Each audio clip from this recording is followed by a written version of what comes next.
Donc, fermez votre micro, on va vous écouter. On y va, c'est parti. On va vous écouter vous-même si un autre panel. Parce que si des panels, si un panel X, vous allez dire autre chose. Si un panel Y, vous allez dire autre chose. Ça veut dire que vous, là, vous êtes toxique. Des panels en panel, là, vous vous confondez. Des panels en panel, ça veut dire que ça dépend. Je suis triste de voir des militants du RDR qui ont profité, n'est-ce pas, du combat de Guillaume Soro. Je dis bien. Mais sans Guillaume Soro, vous ne serez pas là où vous êtes aujourd'hui. Il faut le dire. Même si vous êtes méchant jusqu'à un point, c'est pas vous qui allez monter sur des panels, avoir l'outrecuidance de faire du Soro bashing. On va t'écouter ici. Non. Mais dire que est-ce que Guillaume Soro a participé au combat d'Alassane Ouattara, je dirais oui. Et je vais parler de la participation de Guillaume Soro au combat d'Alassane Ouattara jusqu'en 2020. Déjà, il faut savoir que le combat du RDA a commencé en 1994 avec Yeni Kopina. C'est tout un processus qui a envoyé le président Alassane Ouattara au pouvoir, qui a été parachevé par une élection. Donc il y a eu 1994 avec Yeni Kopina, jusqu'à ce que Yeni Kopina meure en 1998.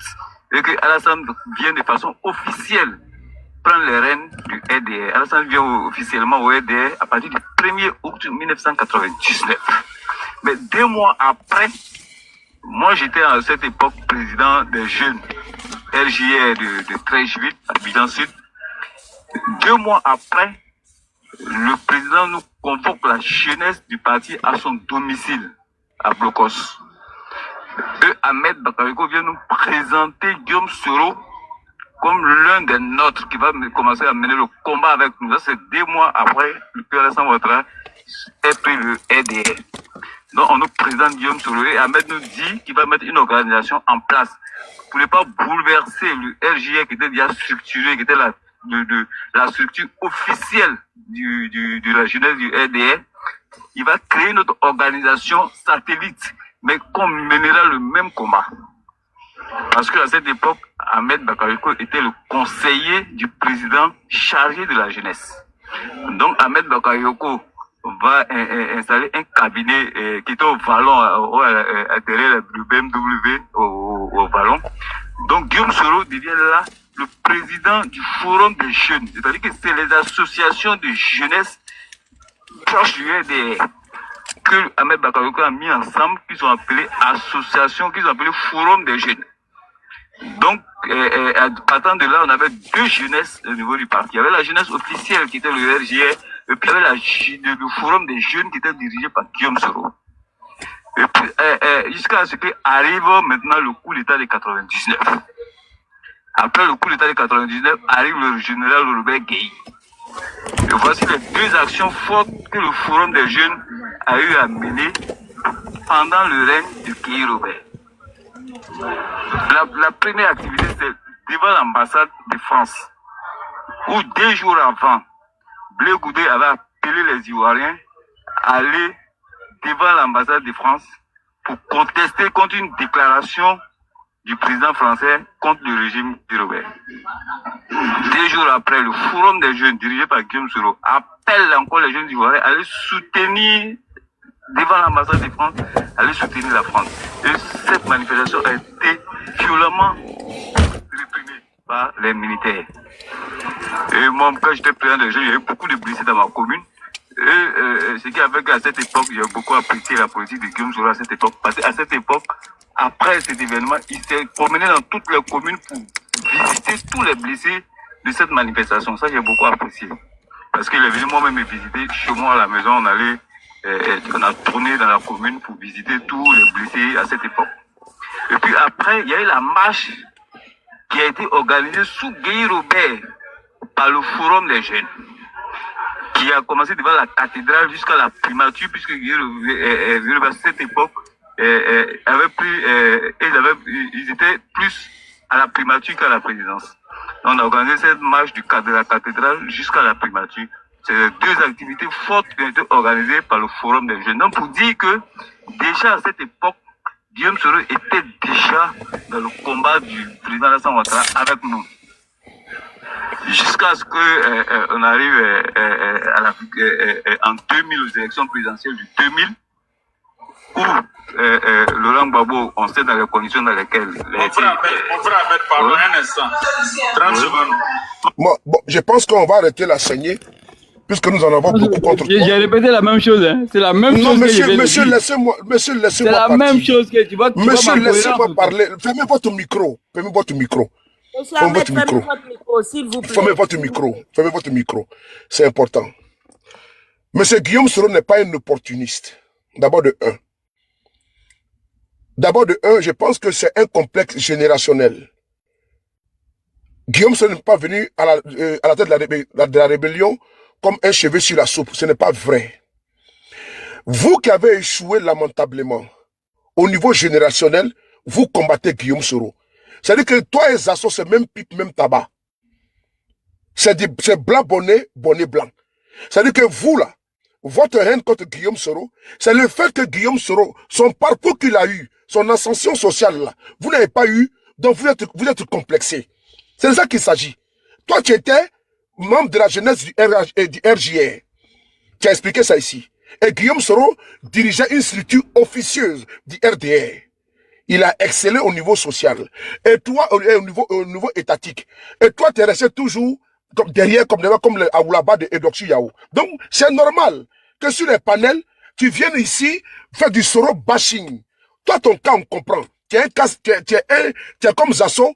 Vous êtes, n'est-ce pas, typiquement pareil. Vous êtes spécifique. Donc, on vous comprend.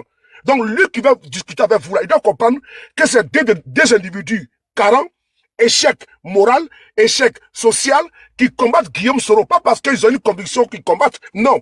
C'est parce qu'au niveau social, au niveau de l'association sociale étatique, ils sont derrière. C'est des personnes qui pensent uniquement qu'à leur pense, à leur ventre et leur bas-ventre. Et donc, le fait que Guillaume Soro s'est démarqué d'eux au niveau étatique, eux là, ils sont restés derrière, en train de chercher leur pitance, et aujourd'hui, ils jalousent M. Guillaume Soro. C'est de ça qu'il s'agit. Guillaume Soro a été premier ministre, ils ne sont pas contents. Guillaume Soro a été ministre de la Défense, ils ne sont pas contents. Guillaume Soro a été président de la il dit, pourquoi lui, pourquoi moi? Donc, votre cas là, on le comprend. Quand je t'entends parler, et mieux tu rentres dans la rébellion. Mais toi, tu étais où? Pour que toi, on te prenne pour te mettre à la tête de cette rébellion. Pourquoi Guillaume Soro, il a eu ce parcours, et que toi qui étais si éloquent, toi qui étais pro d'Alassane Ouattara de la jeunesse, t'es comme Zasso, vous êtes pareil. Pourquoi c'est pas vous que M. Ouattara a coopté pour vous mettre là-bas? Et toi, tu as venu nous justifier que M. Ouattara n'avait rien à voir avec la rébellion. Tu vois? C'est vous qui nous poussez à faire des sorties contre M. Alassane Ouattara. Je le dis encore, c'est vous. Parce que vous n'arrangez pas le RDR. C'est que vous venez discuter avec le pro-Soro, lui qui était votre ambassadeur au sein de la rébellion. Vous venez qu'on vient s'exposer sur la place publique. Et vous voulez venir ici nous dire que Guillaume Soro était à même de monter une rébellion, de faire la rébellion. Et Guillaume Soro s'est battu pour lui-même. J'entends certains le dire. Et mieux, Kone Zakaria t'a même révoqué ses propos de Kone Zakaria, que ce n'est pas vrai. Cher frère, il faut vraiment avoir pitié de toi-même, avoir pitié de nous. Hier qui était avec Alassane Ouattara, quel que soit Alpha Omega, on ne peut jamais cacher la lumière du soleil avec la main.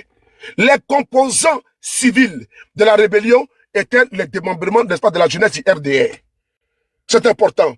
Deuxièmement, chers frères, la rébellion au nord de la Côte d'Ivoire, là, mais c'est tellement simple comme le bonjour.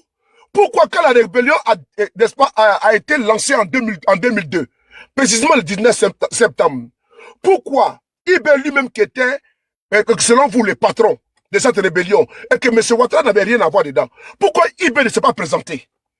Pourquoi il ne s'est pas présenté? Parce que quand le coup d'État a échoué, mais de quoi on préférait fuir? Mais Guillaume Soro a assumé. Il a dit qu'il est secrétaire général de la rébellion. Parce qu'il n'y avait pas de garçons. Il n'y avait pas de garçons. Tout le monde avait fui. Mais c'était un coup d'État. Baba était absent. Il fallait allumer le pouvoir et prendre le pouvoir. Et ils ont cru que ça allait être facile. Mais le fait que le coup d'État a échoué, mais tout le monde a disparu. C'est Guillaume Soro seul qui est sorti. Il dit je suis le chef. Mais qui est sorti? Thio Fosier. Après qui? Chérif Ousmane. Où était Ibé? Ibé était où? Il s'est caché. Ibé s'est caché. C'est que Guillaume Soro est sorti. Il dit ici le secrétaire général de la rébellion. Mais la rébellion s'est battue pour qui? C'est battu pour que Alassane Ouattara soit candidat? La rébellion s'est battue pour qui? Pour que Ouattara soit candidat en Côte d'Ivoire. Parce qu'il ne pouvait pas être candidat. Quelles étaient les revendications primaux de la rébellion? C'est vrai que Guillaume Soro devient président? Je pense que non. Mais quand ils ont fait Accra, Marcoussis, Ouagadougou, Pretoria, partout, Lomé, mais c'était pour que Alassane Ouattara soit candidat? Thabo Mbeki a dit à Gbagbo, mais monsieur le président, si vous voulez avoir la paix, il faut permettre à monsieur Ouattara d'être candidat. Gbagbo a pris l'article 48 pour qu'Alassane Ouattara soit candidat. Mais quand j'entends, bon, lui il est déjà parti déjà, j'ai déjà utilisé, lui, je ne vais pas le répondre, je vais le répondre plus tard. Je vais maintenant, toi, j'ai fini avec toi. C'est pas même pas la peine de continuer. Je vais prendre ici le propos de mon jeune frère Sissi. Sissi, tu sais, je pense que tu t'es prêté à un jeu en disant que M. Guillaume Soro a dit dans un audio que tu as présenté ici. Je vais te répondre sur ça. L'audio de M. Guillaume Soro, il a dit, il a demandé à l'armée de prendre ses responsabilités. Mais tu sais, Sissi, n'accuse pas où tu es tombé, accuse plutôt où ton pied a trébuché. Toi, tu vas rentrer chez toi à la maison, et puis tu tombes, n'est-ce pas, comme un sac de riz de 100 kilos. Mais il faut regarder d'abord sur quoi, n'est-ce pas, mon pied a, n'est-ce pas, a buté, avant que je ne tombe. Mais si Guillaume Soro a tenu ses propos, c'est à cause de quoi?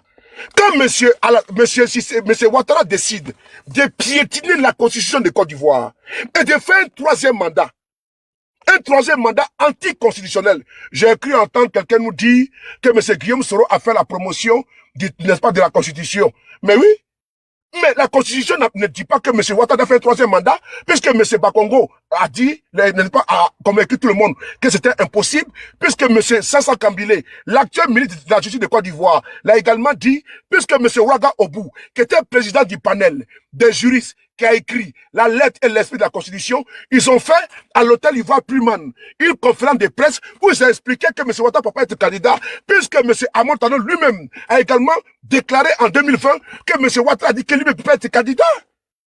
Mais Guillaume Soro n'a pas fait la promotion de la Constitution pour que Ouattara soit candidat. Quand M. Ouattara décide d'être un hors-la-loi, quand il décide de dépasser en force, mais la Côte d'Ivoire c'est un désordre. Mais attends, donc tu penses que M. Ouattara a le droit de se lever, faire un putsch constitutionnel, et puis on va se taire? Non, sérieusement, si. Donc tu penses que comme M. Guillaume Soro a dit dans ses propos, il a fait un coup d'État. Mais M. Ouattara a fait un coup d'État? Là, tu n'en parles pas. Et ce coup d'État, il y a eu près de 80 morts, plus de 80 morts. Parce qu'à cause des ambitions démesurées de la conservation du pouvoir d'un individu, et il décide de faire un troisième mandat anticonstitutionnel. Et le peuple de Côte d'Ivoire, une partie du peuple de Côte d'Ivoire se lève pour dire non, il y a eu des morts. Mais c'est de la faute de qui? Il fallait arrêter l'hémorragie, parce qu'il fallait arrêter Alassane Ouattara. C'est de ça qu'il s'agit. Donc M. Ouattara peut s'arroger le droit de violer la constitution de Côte d'Ivoire. Et on ne lui dit rien.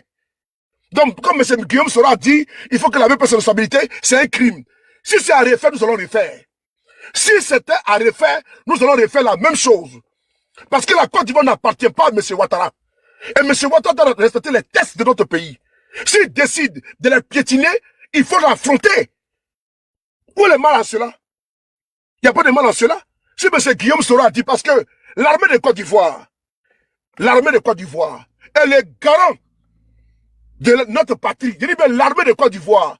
Si on dit la Côte d'Ivoire, c'est notre armée. C'est nos forces de défense et de sécurité. C'est eux qui sont les derniers remparts. Mais quand un individu s'octroie le droit de piétiner notre constitution, mais c'est à l'armée, n'est-ce pas, d'arrêter cet individu-là, parce qu'il n'est pas au-dessus de la loi. Donc, M. Ouattara n'est pas au-dessus de la loi, c'est normal. Si on n'avait pas de militaires félons, corrompus, vendus, mais ils allaient prendre la responsabilité et puis faire asseoir M. Ouattara. C'est ça qu'il s'agit. Maintenant, la deuxième vidéo, disant que M. Ouattara, Guillaume Soro a dit qu'il va les faire asseoir, donner des conseils. Vous savez quoi? Ok, c'est là que je vais chuter. Vous savez, M. Guillaume Soro, il a subi tout du pouvoir de M. Ouattara. M. Guillaume Soro, je dis bien, il a subi tout. M. Guillaume Soro, vous l'avez accusé fallacieusement d'avoir recelé d'une maison volée. Vous l'avez accusé et vous l'avez condamné à 20 ans de prison. Vous n'êtes pas sérieux, les gars. Vous n'êtes pas sérieux. M. Guillaume Soro, vous l'accusez abusivement de vouloir faire un coup d'État. Vous le condamnez à perpétuité. Et vous voulez que le monsieur vienne comme ça, vous jetez des fleurs. Vous voulez que le monsieur vienne comme vous dites que, non, que vous êtes très beau. Vous prenez les frères de ces messieurs. Et pendant qu'il parlait, ces frères de lait, de sang, Vous les avez kidnappés, mis dans vos prisons. Vous avez arrêté tous les cas des GPS. Tous ses proches ont été traqués. Et vous voulez qu'ils viennent vous dire que non, que Alassane Ouattara est très beau? À cet instant T, vous l'avez bloqué tous ses comptes bancaires. Vous avez saisi ses maisons, ses biens. Vous voulez que Guillaume Soro vienne vous dire qu'Alassane Ouattara est très beau? Mais c'est normal. Si Alassane Ouattara se comporte comme un dictateur, il faut les faire asseoir donner des conseils. C'est ça qu'il s'agit. Donc vous persécutez quelqu'un, vous brisez sa vie, vous brisez sa famille, vous mettez ses frères et sœurs, ses frères en prison, vous les contenez en exil, vous bloquez ses comptes bancaires. Et vous là, parce qu'il a dit, faire asseoir le monsieur pour donner des conseils. Vous frappez votre enfant et vous l'empêchez de pleurer. Vous empêchez votre enfant que vous battez à coups de ceinture, de fouet. Et vous dites donc, tais-toi, ne pleure pas. Vous êtes méchant et vous êtes cruel. C'est que M. Guillaume Soro a dit là, je le dis encore. Il a dit par rapport aux circonstances et à l'instant T. Vous avez acculé ce monsieur. Vous l'avez pourchassé. Vous l'avez humilié, déshumanisé. Mais c'est normal. Ce qui peut vous faire mal, il va sortir ça. Parce qu'à l'hôtel du Golfe, vous étiez là-bas, retranché. C'est lui qui était votre seigneur. C'est lui qui était votre sauveur. Au sorti de 2011, vous avez placardé sur le journal les patriotes, les sauveurs. Et vous venez sur un panel ici, nous raconter quoi? Vous venez sur un panel pour nous dire que quoi? C'est le sauveur d'hier que vous avez pris à l'hôtel du Golfe, les saluer. Même à la salle Ouattara, c'est pas pareil. Vous avez soulevé Guillaume Soro. On a vu les photos ici avec la salle d'Alassane Ouattara. Tous les ministres sont aujourd'hui sur un panel, en train de Guillaume Soro de tout, d'un bon arrière. Et c'est qui le fait? Les militants du RDR. Je vous le dis encore. Vous n'avez pas qualité. Vous, militants du RDR. Vous n'avez pas qualité. Moi, ce qui me plaît dans les games là, c'est que vous, toute cette bande-là, cette bande qui vient sur les panels et qui parle beaucoup là, que donne dans la santé. Parce que nous sommes encore jeunes. Le combat est encore long. Et le combat étant long, on va courir à vous. Les GPS que vous traquez aujourd'hui là, les GPS demain sera votre refuge. Guillaume Soro que vous incitez aujourd'hui là, et c'est même Guillaume Soro, c'est vous qui allez venir faire la queue au GPS. Moi je ne doute même pas de ça. Tous les militants du RDR là, vous allez venir faire la queue. Et je vais vous commander dans les GPS que vous voyez là. Parce que le RDR, après Ouattara, c'est terminé. Il n'y a pas quelqu'un au RDR qui peut porter l'héritage, si héritage il y a. Il n'y a pas quelqu'un au RADP qui peut porter les bagages de M. Ouattara. Il n'y en a pas. Donc demain là, vous allez chercher pas un parti politique. Si vous allez venir ici, lécher les bottes des GPS, c'est moi que vous le dis aujourd'hui. Pour chuter ici, je vous dis, à ceux qui viennent ici sur les panels et qui veulent se jouer par le plus grand défenseur d'Alassane Ouattara. Ce que Guillaume Soro a fait pour Ouattara, vous n'avez même pas fait le tiers. Quand je vous regarde, vous tous ici là, RDR réunis là, la poitrine que Guillaume Soro a donnée pour Ouattara, vous n'avez pas fait même le tiers. Dans un sac de riz de 50 kilos, c'est-à-dire que même un seul grain, vous ne pesez même pas le poids d'un seul, même le gramme d'un grain de riz, de ce que Guillaume Soro a fait pour Alassane Ouattara. Si c'est vous qui montez sur les panels, si aujourd'hui, ça arrive à Guillaume Soro, posez-vous des questions. La Bible dit, le Christ dit dans la Bible, quand il partait le crucifier, et j'étais, n'est-ce pas, au crucifix, par Ponce Pilate, il a dit ceci. Quand les femmes pleuraient pour lui, il dit, mais si on arrive à faire ça au bois vert, qu'est-ce qui arrivera au bois mort? Alors, je parle l'exemple pour vous qui êtes ici. Vous qui êtes beaucoup verbeux, vous qui cassez les papos, vous qui partez de panel en panel là, je vous pose la question. C'est Guillaume Soro qui a donné tout, jusqu'à ce que vous venez dire qu'il n'a pas fini ses études, ok. Mais il n'a pas fini ses études, pourquoi il n'a pas fini ses études? Parce que vous là, vous ne portez pas les boubous. C'est parce qu'il faudrait que vous portez bien les boubous. Et que vous puissiez être dans les mosquées, dire Allahu Akbar, appelle la mosquée. C'est pour ça que Guillaume Soro fait votre combat. Si aujourd'hui là, c'est vous qui venez sur les panels, venez crucifier Guillaume Soro. Mais si le combat qu'il a fait n'a pas été reconnu par Alassane Ouattara, et vous, le bois mort, alors pour terminer, si ce qui arrive au bois vert, qu'est-ce qui adviendra au bois mort? Je vais être là.